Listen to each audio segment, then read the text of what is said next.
नमस्कार दोस्तों, हमारे YouTube चैनल डिवोशनल ज्ञान में आप सभी का बहुत बहुत स्वागत है। दोस्तों, ऐसे ही हम आपके लिए फिर एक बार अकबर और बीरबल की मज़ेदार कहानी लेकर आ रहे हैं, तो आप इस वीडियो को लास्ट तक ज़रूर देखिएगा। इस वीडियो में बहुत ही मज़ा आने वाला है।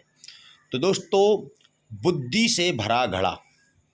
एक बार किसी बात पर अकबर बीरबल से नाराज़ हो गए और उन्होंने बीरबल को राज्य छोड़कर कहीं दूर चले जाने का आदेश दिया। बीरबल ने अकबर के आदेश का पालन किया और राज्य छोड़कर चले गए। फिर क्या हुआ?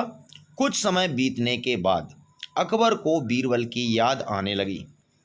कई महत्वपूर्ण मुद्दों पर बीरबल का मशवरा अकबर को निर्णय लेने में मदद करता था, इसलिए बीरबल के बिना निर्णय लेने में अकबर को असुविधा होने लगी। आखिरकार उन्होंने अपने सैनिकों को बीरबल को ढूंढने के लिए भेजा। सैनिकों के कई गांवों में बीरबल को ढूंढने का प्रयास किया, लेकिन बीरबल नहीं मिले। कई जगहों पर पूछताछ करने के बाद भी बीरबल का पता ठिकाना नहीं मिल सका और अकबर के पास सैनिक बेरंग लौट आए। अकबर भी सूरत में बीरबल को वापस लाना चाहते थे। इसके लिए उन्होंने एक युक्ति सोची। सैनिकों के माध्यम से उन्होंने अपने राज्य के सभी गांवों के मुखियाओं को संदेश भिजवाया। संदेश इस प्रकार था: 1 माह के भीतर एक घड़े बुद्धि भरकर उस घड़े के साथ दरबार में उपस्थित हो। ऐसा न कर पाने की स्थिति में बुद्धि की जगह घड़े में हीरे जवाहरात भरकर देना होगा।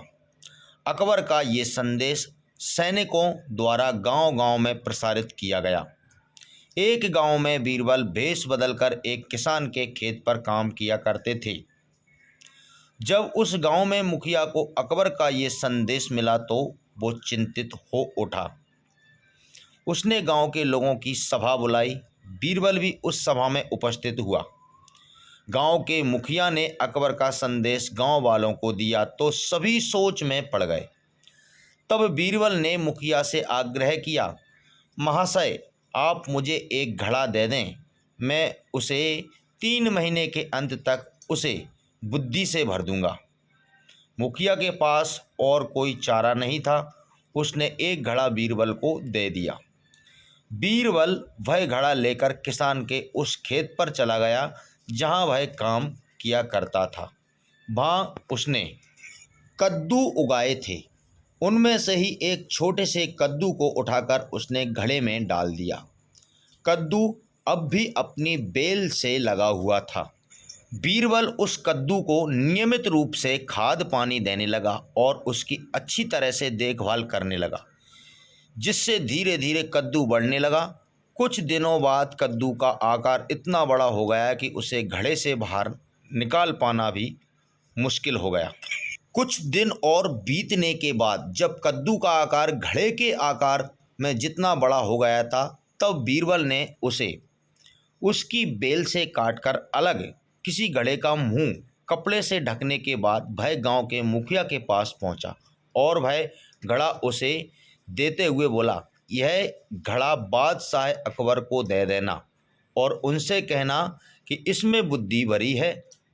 उसे बिना काटे और इस घड़े को बिना फोड़े उसे निकाल लीजिए। मुखिया बादशाह अकबर के दरबार पहुंचा और उसने अकबर को घड़ा सौंपते हुए वैसा ही कहा जैसा बीरबल ने उसे कहने के लिए बोला था। अकबर ने जब घड़े के ऊपर से कपड़ा हटाया और उसमें झांक कर देखा तो उसमें उन्हें कद्दू दिखाई दिया। वे समझ गए कि इतनी दूर की सोच सिर्फ बीरबल की ही हो सकती है। पूछने पर मुखिया ने बताया कि यह उसके गांव के एक किसान के खेत में काम करने वाले व्यक्ति ने किया है। अकबर जान चुके थे कि वो व्यक्ति कोई और नहीं बल्कि बीरबल है। वे तुरंत मुखिया के गांव गए। वहां किसान के घर जाकर बीरबल से मिले और उससे माफ़ी मांगकर वापस दरबार में ले आए।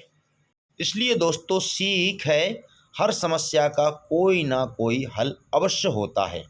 तो दोस्तों आपको वीडियो कैसा लगा? ऐसी ही मज़ेदार कहानियाँ देखने के लिए आप हमारे चैनल को सब्सक्राइब करें और नीचे कमेंट सेक्शन में अपनी राय अवश्य लिखें। वीडियो देखने के लिए आपका बहुत बहुत धन्यवाद।